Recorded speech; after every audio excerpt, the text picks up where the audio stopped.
What's going on, guys, and welcome to another episode of Tasty Tuesday on Tasty Loot Gaming, the show where we talk about gaming news. My name's Seth, and a couple quick reminders to download and play Just Cause 4, Rocket Arena, and Worms Rumble, all offered on PlayStation Plus. You still have time to download those and play those, but we already did Plus Club, so make sure to play those if you haven't already. Come back and watch that episode if you haven't already. If you did, thanks for watching, and tell us what you thought of those games. We let you know what we thought of them in that episode. Make sure to check that out. We don't know what the PlayStation Plus games are for January yet. Every time I type it in, there's some really wild speculation that is almost 99% inaccurate. Anytime I see that, I've actually never really seen anyone accurately predict the PlayStation Plus games, but leaks have happened. We found out that way. Other than that, I don't think they'll, at this point, if someone predicts what the PlayStation Plus games are going to be, I just assume that won't be them. But yeah, other than that, we'll find out, and when we find out, we'll let you know, but I'm sure you guys will know already. Game of the month is Smite. You guys picked it. We've been playing it. We'll be talking about that later this week. I think Thursday is when that will come out. So make sure to download that, play that. It's free to play. It's on everything. It has cross-play, so you got nothing to lose. Play that. Come back at the end of this week. We're going to discuss that on Game of the Month. Type in hashtag AskTLG on your comment if you'd like it to be considered on Tastecast. We have a segment where we read your comments and reply to them when we do Tastecast regularly, which we will start doing again soon. Yeah, we read your comments. If you'd like that to be you read on the show, type in hashtag AskTLG on your comment. Otherwise, I pick at random. We have a Discord link down below. You can talk to us anytime, all the time. We're on iTunes, Spotify, and other podcast platforms if you prefer to listen to us. And we have a Patreon for anybody who'd like to support the channel further than liking this video, commenting, sharing this video, and subscribing. We're almost at 2,000 subscribers. I think we need like 8 more people. 8 more people will hit 2,000, which would be fucking dope. So make sure to hit the subscribe button, tell your friends. We are almost at that milestone, and I wanted to hit that before the new year. It's going to be fucking close, but it's going to be close. So let's see if we can make it happen. All right, Tasty Tuesday. I got 2 bits of news to talk about, both horror-themed. Very fitting with the end of this year. So let's jump into it. First bit of news, creator of Silent Hill. Where the hell did he go? Maybe back to Silent Hill? Maybe not. Maybe made a new studio via IGN. Silent Hill and Gravity Rush creators' new project will be a horror action-adventure game aiming for 2023, which seems so far away. The new game will be ex-PlayStation developer Keiichiro Toyama's first multi-platform release in 2 decades. That's a fun name to fucking say. Silent Hill and Gravity Rush creator Keiichiro Toyama has shared some details of the upcoming debut game from his new studio, which will be horror-themed action-adventure, aiming for 2023 release that will appeal to Toyama's fans. Toyama's Boca Game Studio was founded on August 13th and announced publicly in December. Speaking with IGN Japan, the acclaimed developer explained that he is working on an action-adventure game that will appeal to fans of my previous work. He explained that the game will include battles and story elements, love those things, in the kind of richly authored worlds you might recognize from his games at Sony's Japan studio and Konami. When pressed on whether this new title will lean more toward the horror themes of Silent Hill and Siren or the cuter anime-styled paranormal setting of Gravity Rush, he explained, if anything, this will be more of a horror-oriented game, but we'll focus on making this a broader entertainment experience rather than a hardcore horror game. It's very interesting. While Toyama has been a first-party Sony developer for the past 20 years or so, he said that this new game will be a multi-platform release. We are developing with PC as the lead platform. That is very interesting. But we hope to release the game on as many console platforms as possible, he said.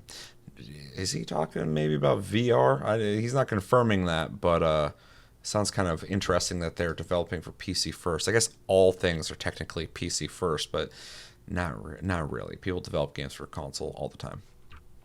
Continuing, the new title is being developed by a fairly large team, and Boca co-founder and producer Kazunobu Sato explained that they are still in the early stages of development with an estimated target release date of 2023. In quotes, it says, we're just entering prototype development, and development will probably take nearly 3 years, so we hope to get this game into your hands in about 3 years from now. Not 7? How about 8? 9 years. Let's work on this game for a little bit. 3 years isn't enough. Or 2 years. fucking make it faster.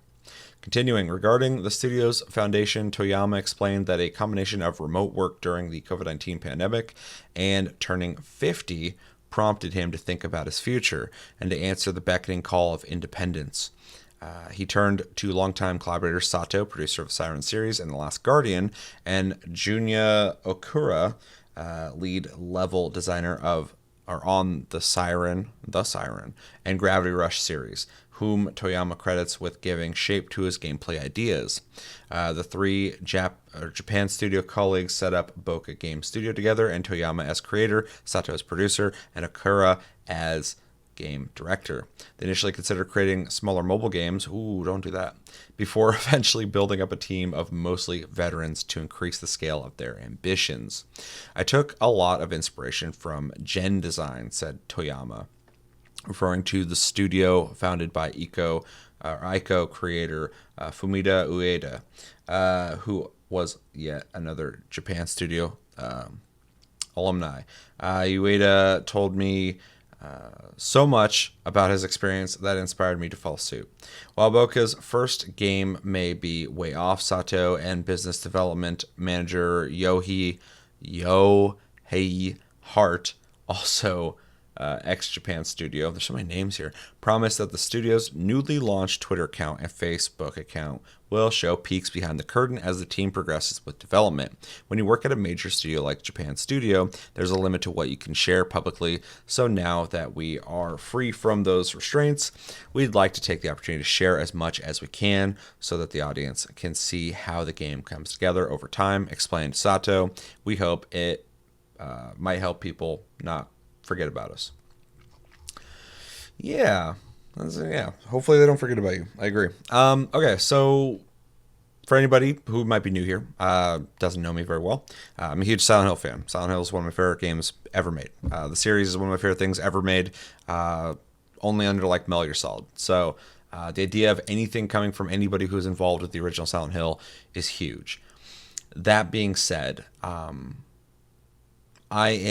stoked for this, whatever they're working on, 100%. But I have not played Gravity Rush. I've heard good things about it though. Let me know in the comments if you've played it and what you think of it.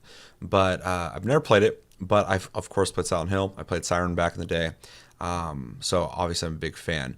The thing that I have to restrain myself from getting too excited for is, first off, this isn't going to be Silent Hill. Secondly, this is only one of the key people who are responsible for Silent Hill. Something I've talked about many times is Silent Hill and what it was, what it did was a product of the time, place, perfect storm, lightning in a jar kind of situation. You know, the right people, the right team, the right music by Akira Yamaoka, just the era in gaming, in style, everything just kind of culminated into what Silent Hill is. Now, obviously, they're not claiming that this is going to be Silent Hill.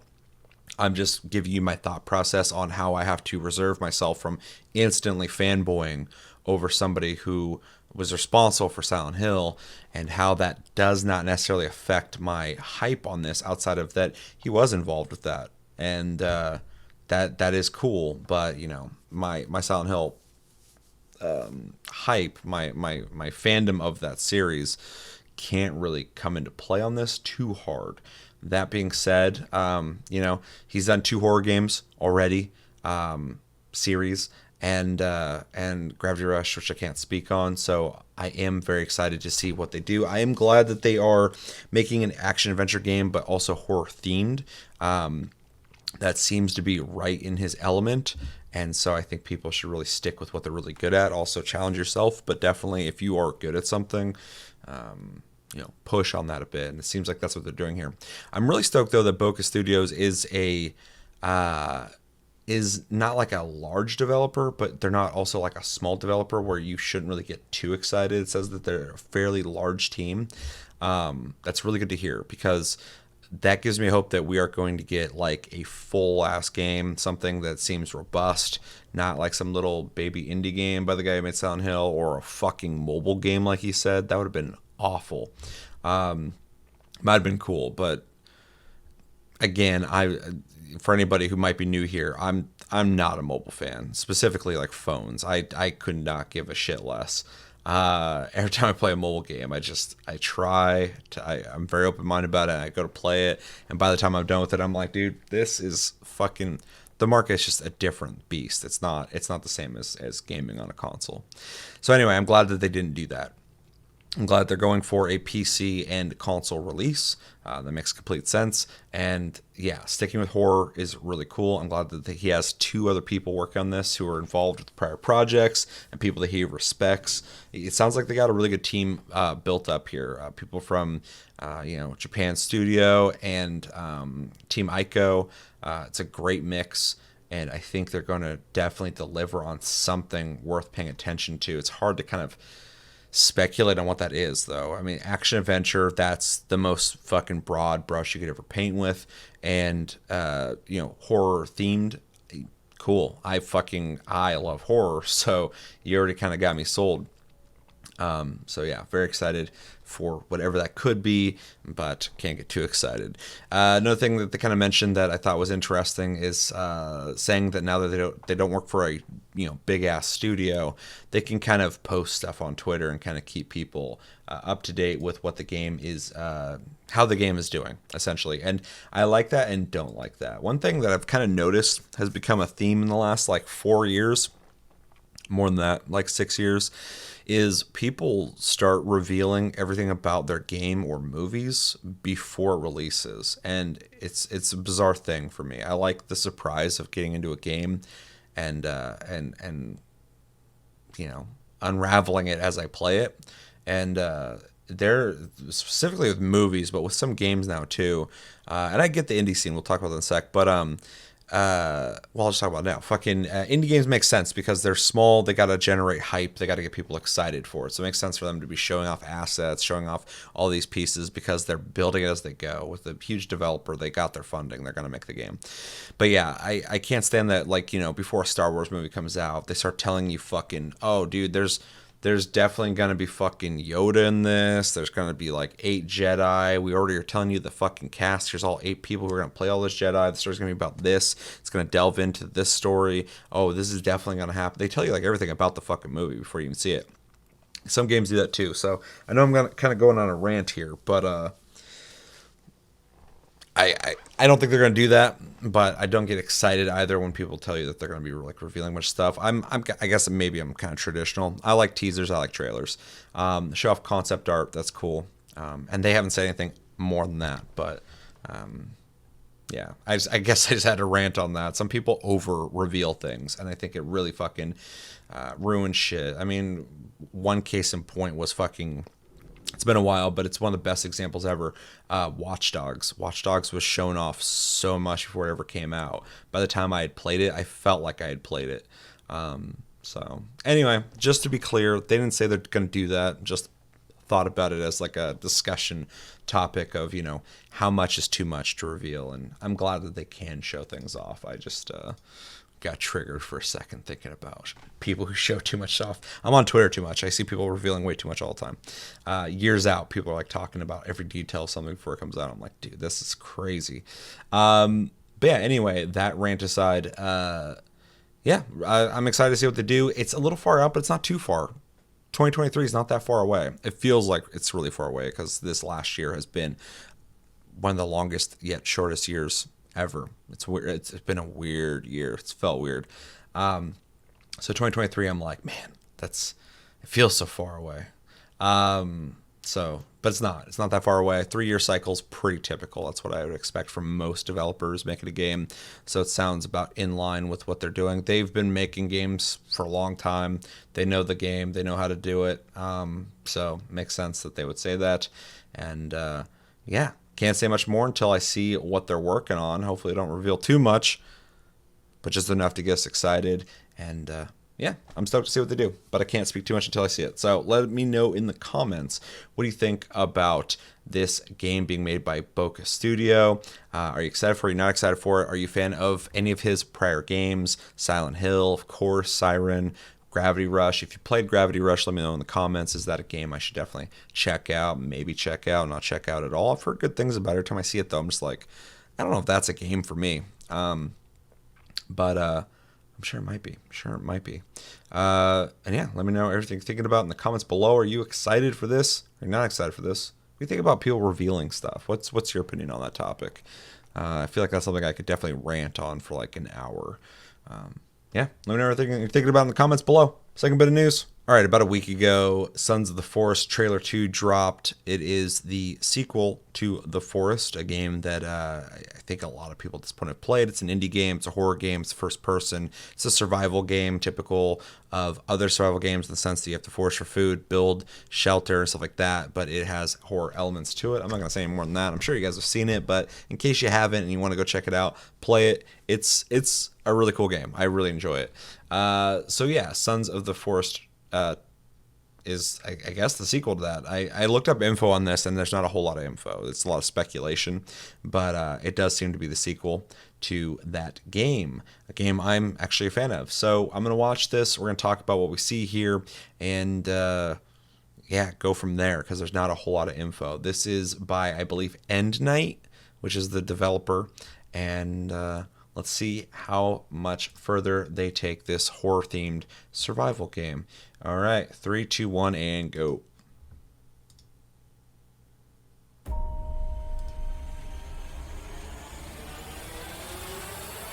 More crashing out of the sky. More good-looking foresty visuals, snow. Very cool to see. Actually, like, ooh, that's creepy. I like the change of scenery. Don't like that lady. Got a gun. I like guns in situations like this.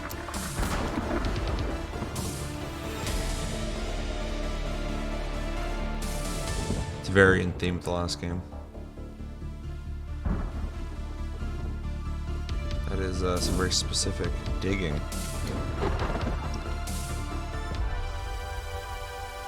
I'm sure a lot of people probably like the music. I like synths as much as the next person, maybe a little bit more, but it's kind of weird.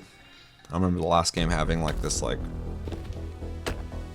80s fucking synthwave aesthetic going on. So it looks like building's a little more technical. Oh, dude, there's so much going on. Well, I'll talk about this after. I gotta go through this piece by piece. This looks really good though. This looks it looks like the last game, but like in every way, just slightly pushed forward. Like it's like everything's just a little better. So anyway, before I go through this piece by piece, graphically it looked better than the last game, but it looks pretty similar. It looks like they've added a lot of small things to make the whole thing bigger. I think I saw when he was building his cabin, he was being more specific about like how big the piece of the log were to make windows or something like that. I think I saw that. But yeah, I was saying about the music though, it's not a problem. It just seems kind of like thematically different than the last game, which is I think is interesting. But I also, worry that people just like listening to a synth go bam bam bam bam bam bam bam bam bam bam bam dun dun dun dun dun dun dun dun, just like stuff like that. They hear that like ooh, 80s. So I think they're probably playing on that a bit. Unless it is based in the 80s, then it makes sense. I'm just sick of like the Stranger Things thing. So yeah, we got I'm ranting a lot in this episode. Why am I so pissed off today?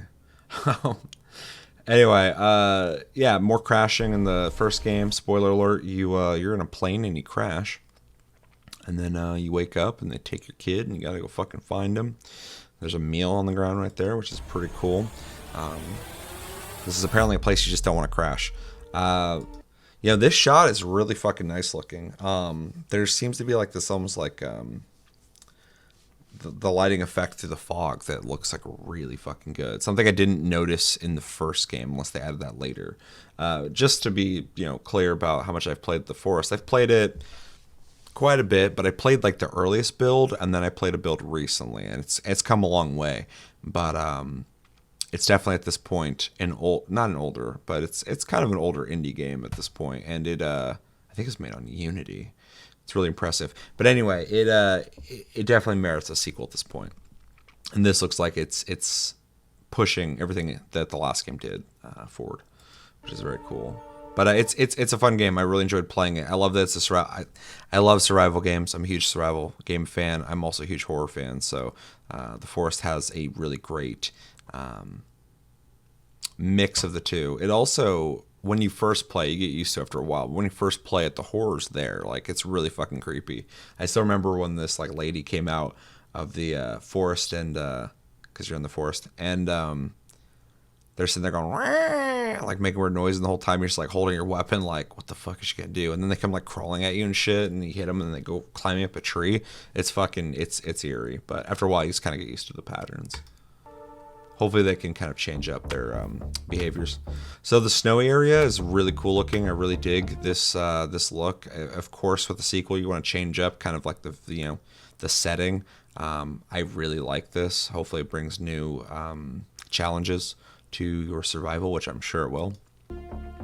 Although, like the prior game, it seems like the mutants are not shy about where you're at all times, because in this trailer you're just seeing them constantly. I don't know if that's to remind you that those motherfuckers are going to be present, or what. See, this is interesting, because this almost seems story based. This person's just like chilling on the ground, unless like the NPCs just sometimes fucking hang out like that next to the river. I don't know. Also, crossbow, very cool. It's kind of cool to see some like some weapons like this. Change up the gameplay a bit.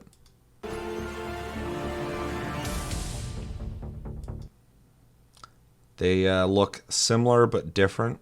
The enemies. Foliage looks a lot more lush, which is really cool to see. You can shoot him with a pistol. That's always fucking welcome. This scene's interesting because you see this woman next to him, and she's pretty animated in what's happening here. I don't know if this is just an AI NPC that's going to be on the island with you, another player, which I kind of doubt, or if this is story playing out, which would be very cool, because the first game dabbled in it more than a game like it made in the indie scene would attempt typically. So I was kind of impressed that they were even trying to give you a narrative or anything to work towards. So it would make sense for these guys to try and make the next game they work on more story-centric, because they kind of touched it a little bit in the first game. So that'd be really cool. Hopefully this does have like a campaign. And of course multiplayer. The digging is interesting. I think it's interesting that you can just kind of dig out chunks, but the building in the last game was kind of systematic, but also very mechanical, but also kind of freeform as well. You can kind of like build a foundation anywhere in any way you wanted, but from there you had to build within the confines of that foundation. So kind of smart in the way they did it. So it's interesting to see digging in the sense that you can just dig out like squares. I'm taking it on a technical level, but it's cool. I'm curious how far you can dig and stuff like that. Seems like there's some kind of like underground base or some shit. This seems like it might be either part of that underground base, maybe it's a bunker, or maybe this is a flashback in the story, which would be kind of cool to see. Like I said, I'd like to see some storyline or campaign play out in this game. Be very cool. Can't read the screen. Something going crazy. You make me feel... Oh, it's a song. Gotcha. Beautiful. Got another scene indoors. Getting some Phasmophobia vibes. Where's Phasmophobia 2? Let's get it. He picks up a mask here, which is interesting. Seems like you can... It looks like it's 3D printed. What is that? Is it a 3D printer? Because he's got a little computer here. He picked the color. It seems like you can pick... Yeah, it's definitely 3D printed, because you can see the little items next to it of what's been printed. Interesting.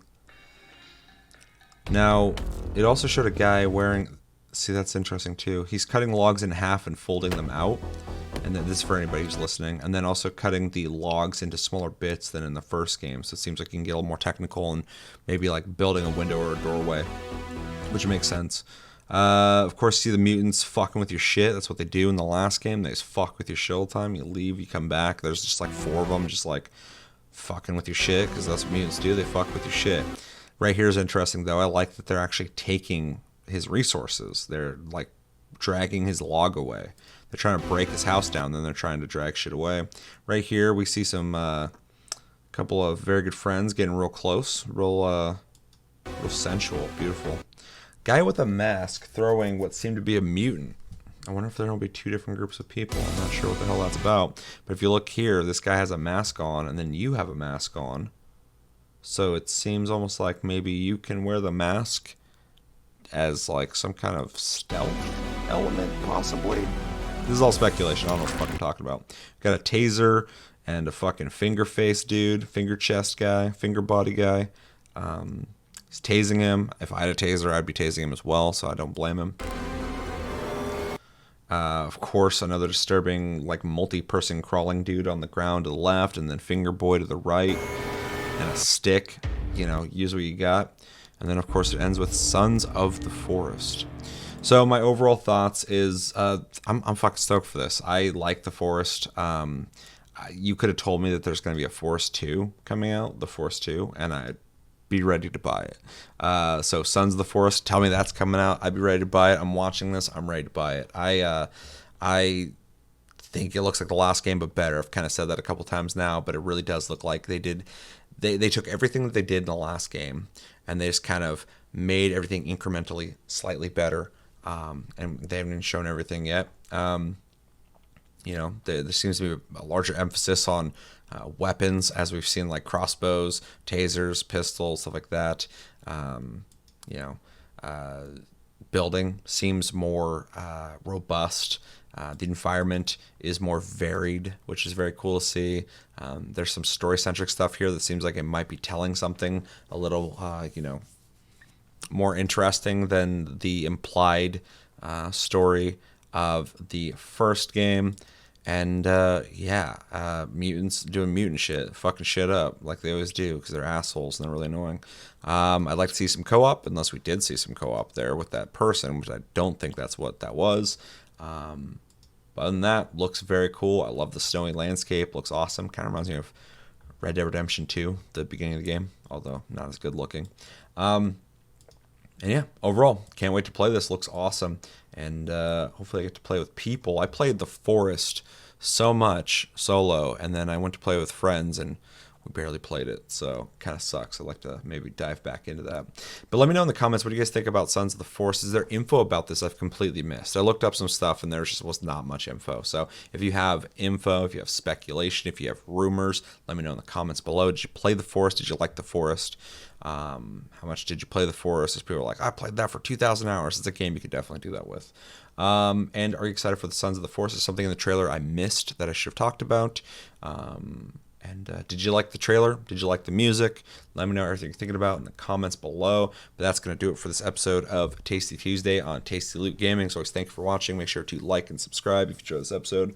Make sure to check out our other episodes. Check out our links down below for social media. Check out our Discord link down below. You can talk to us anytime, all the time. We're on iTunes, Spotify, and other podcast platforms if you prefer to listen to us.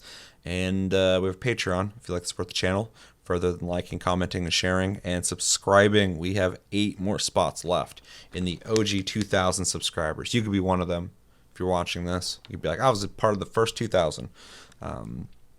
At the very least, help us hit 2,000, which would be dope as fuck. It's happening, and I'm very stoked.